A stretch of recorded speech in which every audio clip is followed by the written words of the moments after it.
নমস্কার দর্শক বন্ধুরা, এক্সট্রা টাইম বাংলায় আপনাদের অনেকদিন পর স্বাগত আমাদের স্টুডিও থেকে আপনাদের প্রিয় ফুটবল টক শো নিয়ে। এবং আমি রৌনক, আমার সঙ্গে রয়েছেন আমাদের সিনিয়র রিপোর্টার সাইফদা। এবং আইএসএল শেষ, অবশ্যই আইএসএল শেষ। আইএসএল এর শিল্ড এবং কাপ মোহনবাগান ইতিমধ্যেই জিতে নিয়েছে, তবে মরশুম এখনও শেষ হয়নি।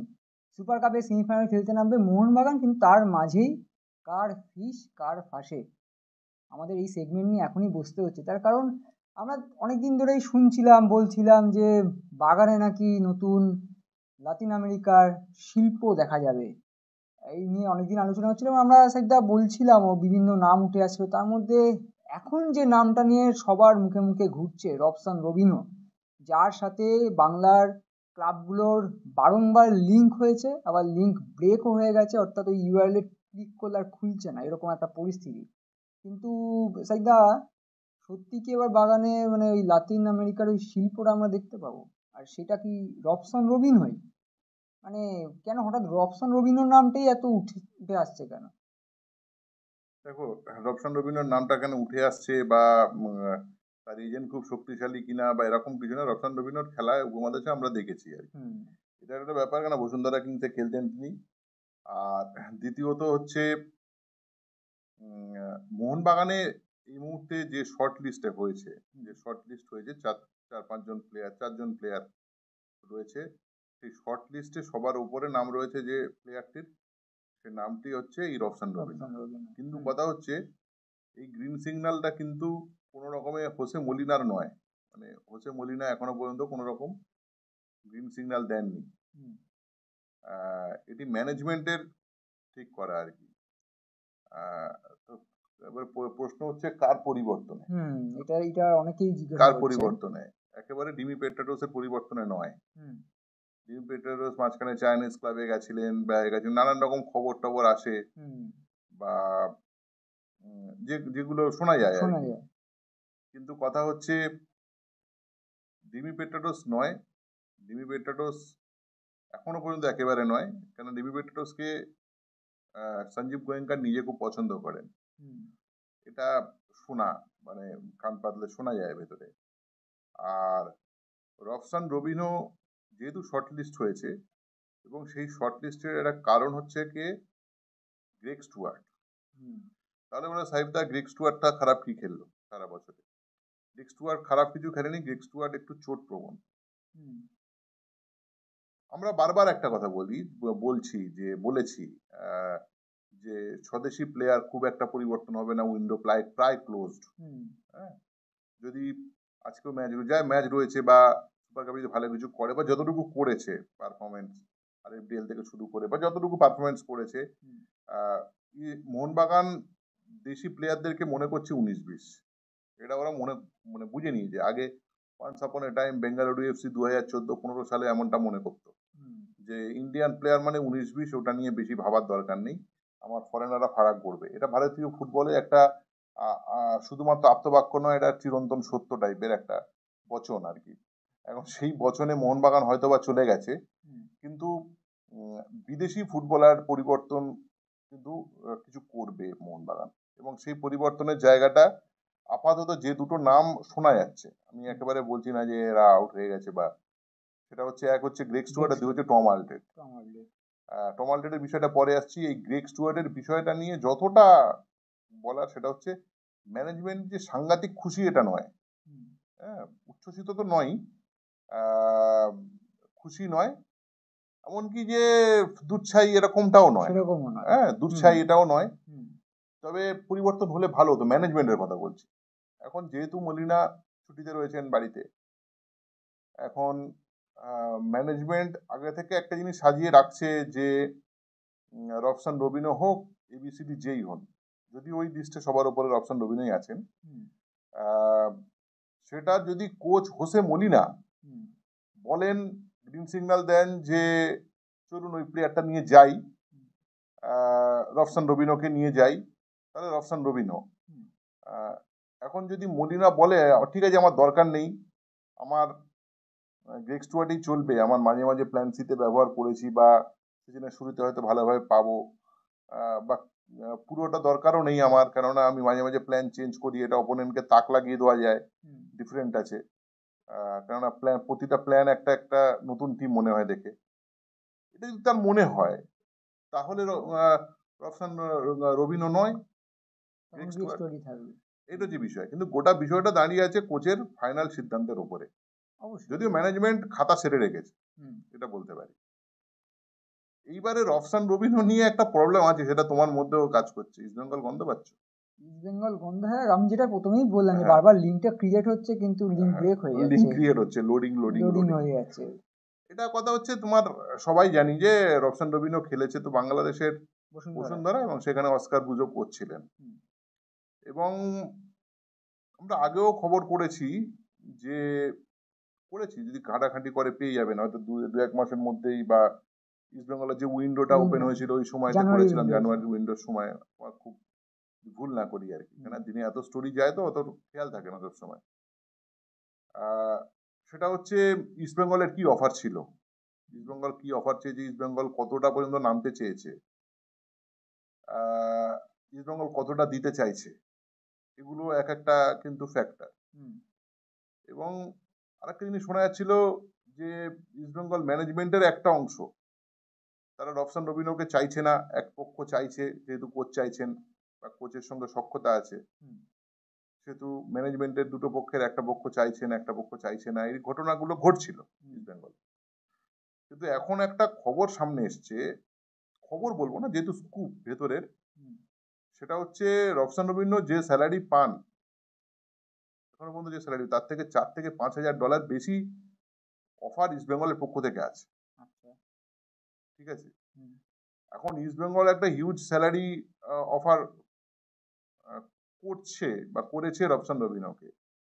এদিকে মোহনবাগানের শর্ট লিস্টে রয়েছে রফসান তুমি কার? রফসান রবিনো তুমি কার, ইস্ট বেঙ্গল না মোহনবাগানে? থাম্বনেলটাকে এটাই করছো?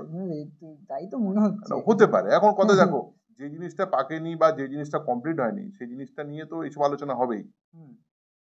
তবে আজকে আমি ছুড়ে বলে দিলাম যে ও মোহনবাগানের, 2 মাস পরে মিলে গেল, দেখো আমি বলেছিলাম, এসব বলে লাভ নেই, কারণ এর মধ্যে অনেক খেলা রয়েছে। কারণ ওইভাবে দলবদল হয় না, আমরা আগেও বলি দলবদলের খবর ওইভাবে হয় না, এটা একটা প্রবণতা, এটা একটা কমেন্ট্রি। যেমন ধরো ম্যাচের শুরুতে আমি যখন কোনো ম্যাচ কমেন্ট্রি করতে বসি, অমুক দল জিতে গেছে বলে দিলে কি আমি কমেন্টেটার? অমুক দল জিতে গেছে বলে দিলে কমেন্টেটার নয়। পরিস্থিতি বদলাচ্ছে, খেলাটা কোন দিকে গেছে, বল কোন দিকে গেছে, বল পজিশন কি হচ্ছে, বলের গতিবিধি কি হচ্ছে, প্লেয়ারদের পজিশন কি দাঁড়াচ্ছে, সেটা বলাটাই কমেন্ট্রি, আমরা সেটারই কাজ করি। তা এখন কথা হচ্ছে যে রবিনো তুমি কার? হ্যাঁ, এখন রবিনো একটা বড় অফার ইস্ট বেঙ্গলের পক্ষ থেকে আছে। তবে আমার একটা জিনিস বক্তব্য, মোহনবাগান ম্যানেজমেন্টের একটা অংশ আমাকে যেটা বলেছে, মোহনবাগান যদি মনে করে পৃথিবীর কারো সাধ্যি নেই, তো মানে সাম্প্রতিক সময় দেখেওছি, কেননা সেটা ঠিক আছে যাকে নেবে তাকে নেবে, কিন্তু মোহনবাগান মনে করা সত্ত্বেও তো আনোয়ারকে ইস্ট বেঙ্গল তুলে নিয়ে গেছিল, যদিও তার ভেতরে কিছু আইনি জটিলতা ছিল, আইনি জটিলতা ছিল, সেই আইনি জটিলতার হাত ধরে ইস্ট বেঙ্গল কিন্তু একটা হিউজ অর্থ দিয়ে আনোয়ারকে নিয়ে চলে গেছে। আর এখানে বোধহয় আইনি জটিলতার ব্যাপার নেই, এটা পুরোটা অর্থনৈতিক জায়গায় দাঁড়িয়ে আছে। ইস্ট বেঙ্গল কিন্তু একটা বড় অফার দিয়ে ফেলেছে, আমি যেটা শুনলাম আজকে, একটা বড় অফার। এখন সেই জায়গাতে অস্কারও চাইছে, যদিও ম্যানেজমেন্টের একটা অংশ চাইছে না, থিঙ্ক ট্যাঙ্কের, তাও রফসানকে আনতে চাইছে, কারণ এই বছরের ব্যর্থতা থেকে মুক্তি চাইছে ইস্ট বেঙ্গল। ওদিকে আবার ইস্ট বেঙ্গলের শর্ট লিস্টের অভিনয়, মোহনবাগানের শর্ট লিস্টের অভিনয়, কোচের লাস্ট মুহূর্তের গ্রিন সিগন্যালেরও জাস্ট অপেক্ষা। এই জায়গায় মনে হচ্ছে, তোমাকে একটা জিনিস বলতে পারি যে আর একটা বড় ম্যাচ শুরু হলো বলে বোধ হয়। আর একটা বড় ম্যাচ শুরু, তবে সাইদা আমার মনে আর একটা প্রশ্ন থাকছে। অবশ্যই দেখো, গ্রেগ স্টুয়ার্ট যেমনটা বলছিল ম্যানেজমেন্টের, ওর পারফরমেন্সে 100% খুশি নয়, একটা যেমন একটা ফ্যাক্টর, একটা চোট প্রবণতা রয়েছে, তার বয়সটা হয়েছে, এবং আগেও শোনা গেছিল যে তিনি স্কটিশ লিগে ফিরে যেতে চান। গ্রেগের ব্যাপারটা আমরা বুঝতে পারছি, কিন্তু যদি আমরা রবসনের পজিশনটা দেখি, তিনি তো মূলত উইঙ্গার, অ্যাটাকিং মিডফিল্ডও খেলতে পারে। হ্যাঁ, এবার আমরা গ্রেগকে কি দেখেছি যে মানে ম্যাচটাকে পরিচালনা করেন এবং অ্যাটাকটা তার থেকেই শুরু হয়, তিনি কন্ট্রোলে রাখেন। রবিনো কি সেই জায়গাটা সেটা কি পারবে? কারণ তিনি কিন্তু খুব ভালো লেফট উইঙ্গার, যেখানে আশিক আর লিস্টন রয়েছেন অলরেডি। কিন্তু ফুটবলের যুক্তির কথা বলছো, হুম। ফুটবলের যুক্তির কথা বলছো। মানে আমি বলতে চাইছি মোহনবাগানের যে বিদেশিরা রয়েছেন, যে স্বদেশিরা রয়েছেন, সেখানে রবিনা কতটা ফিট।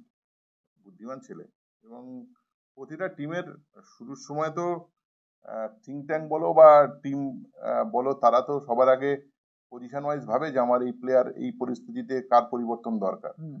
সেই পরিবর্তন যদি হয়, আমি যদি মোহনবাগানের ম্যানেজমেন্ট হই, হুম।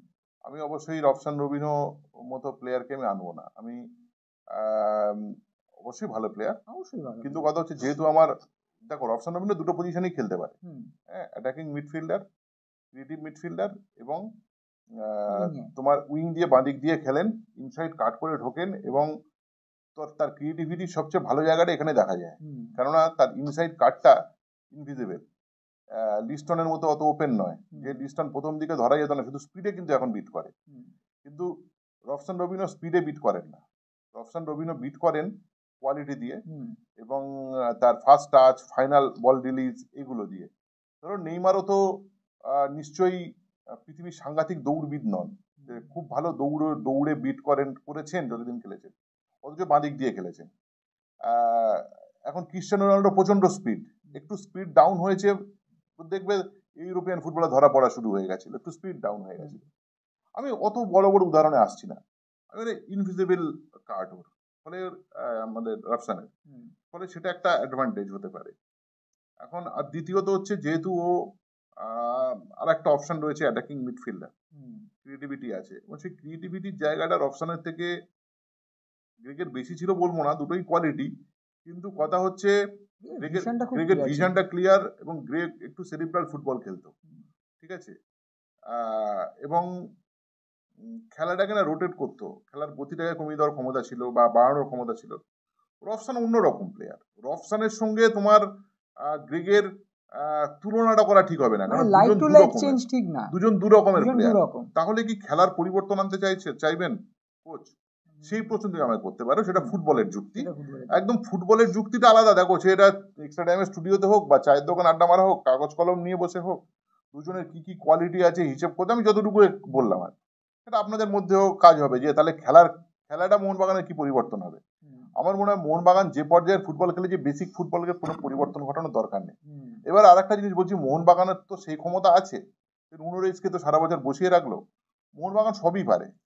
মোহনবাগান বসিয়ে রেখে একটা ফুটবলারকে তোমার সারা বছর টানবে, কি সমস্যা আছে? হতেই পারে। চ্যাম্পিয়ন্স লিগ তো আরো একবার খেলতে চলেছে, চ্যাম্পিয়ন্স লিগ খেলে এবারে রবসনকে কি ফার্স্ট চয়েসে রাখছে, বা প্ল্যান এ তে বা প্ল্যান বি তে ভাবছে, সেসব এই মুহূর্তে তো বলে দেওয়া সম্ভব নয়, কেননা হোসে মরিনার গ্রিন সিগন্যালের অপেক্ষা রয়েছে এখন, নিশ্চয়ই সেখানে বসে অঙ্ক কষা আরো চলবে, এটা প্রাইমারি ব্যাপার।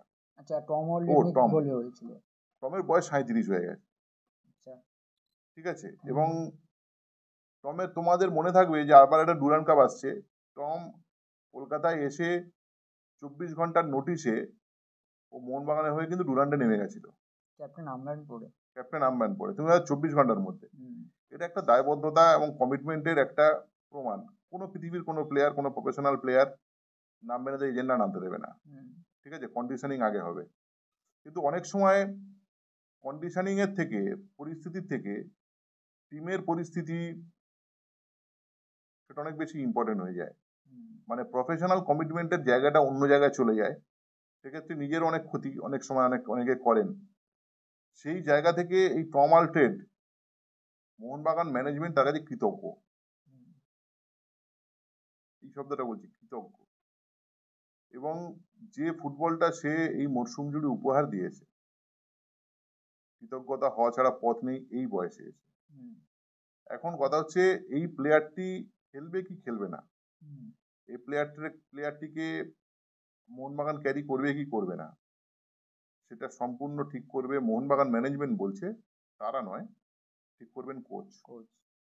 কোচ যদি মনে করেন যে ঠিক আছে চলো আমি আর একটা মরশুম যাই টমের জন্য, তাহলে টমের আরো 1 বছর চুক্তি বৃদ্ধিপ্রাপ্ত হবে। এবং কোচ যদি বলেন যে না যাব না, কোচকে কিন্তু ম্যানেজমেন্ট কিছু বোঝাচ্ছে না, দেখো তোমার চলবে তো 1 বছর, আরো বয়স বেড়ে যাচ্ছে, কিন্তু এইসব কথা কিন্তু কেউ বলছে না, ঠিক আছে। সুতরাং পুরোটা কোচের উপরে দাঁড়িয়ে আছে, এবং খুব কিছু চোটপ্রবণ প্লেয়ার ননও তিনি, যে সাংঘাতিক চোট পান বা বেরিয়ে যেতে হয়, এরকম ব্যাপারও নেই। এখন এই বিষয়টা পুরো দাঁড়িয়ে আছে, এটাও দাঁড়িয়েছে পুরো হোসে মলিনার উপরে। মানে যে মোহনবাগানের হেড কোচই শেষ কথা। আর যেমনটা আমরা গত মরশুমেও দেখেছি যে যাই হয়ে যাক, যত রকমের রিউমার ছড়াক, শেষ ডিসিশন, ফাইনাল ডিসিশন কিন্তু নেন কোচ হোসে মলিনা প্রত্যেক ম্যাচের আগেও। তাই বিভিন্ন রকম প্লেইং ইলেভেন আমরা সবাই আলোচনা করি প্র্যাকটিস দেখে, বা সমর্থকরাও বলেন, বিশেষজ্ঞরা বলেন, কিন্তু খেলান সেই কোচই। তাই মলিনা এখন ছুটি কাটাচ্ছেন। তিনি যাওয়ার আগে মানে আইএসএল কাপ জেতার পর আমাদের বলে গেছিলেন যে আমি এবার একটু ছুটি কাটাতে চাই, ছুটিটা কাটিয়ে নিই, মরশুম শুরু হতে দেরি আছে। এখনও বললাম যেটা যে সুপার কাপ এখনও শেষ হয়নি, এই মরশুম পুরোপুরি শেষ সেটাও বলা যায় না, হাতে সময় রয়েছে। মলিনা একদম গুছিয়ে পরীক্ষা নিরীক্ষা করে পুরো দলটাকে সাজাবেন, আর তারপরেই তার গ্রিন সিগন্যাল এলেই এই যে নামগুলো উঠে আসছে তারা কনফার্ম হবেন বা হবেন না। বাকিটা কি হবে সেটা জানতে হলে তো অবশ্যই এক্সট্রা টাইম বাংলা ফলো করতে হবে, সাবস্ক্রাইব করতে হবে এবং কমেন্ট করতে হবে যে আপনারা রবসান রবিনকেই চাইছেন কিনা, নাকি আপনাদের কাছে অন্য কোনো ফুটবলারের প্রিফারেন্স রয়েছে, গ্রেগ স্টুয়ার্টকে আরও একটা মরশুম দেখতে চাইছেন কিনা, দিমি, অলরেড, প্রত্যেকটা বিদেশি এই যারা যে খেলছে। প্রশ্নগুলো করছো, হুম, এই একই প্রশ্নের মধ্যে মোহনবাগানও রয়েছে। Nothing is confirm yet. Nothing is confirm yet, এটাই বলে শেষ করা যায়। তবে হ্যাঁ, কমেন্ট করতে ভুলবেন না, আপনাদের মতামতটাও আমরা জানতে ইচ্ছুক। আর এভাবেই পাশে থাকুন এসআইএম বাংলার। অসংখ্য ধন্যবাদ, নমস্কার। extra time.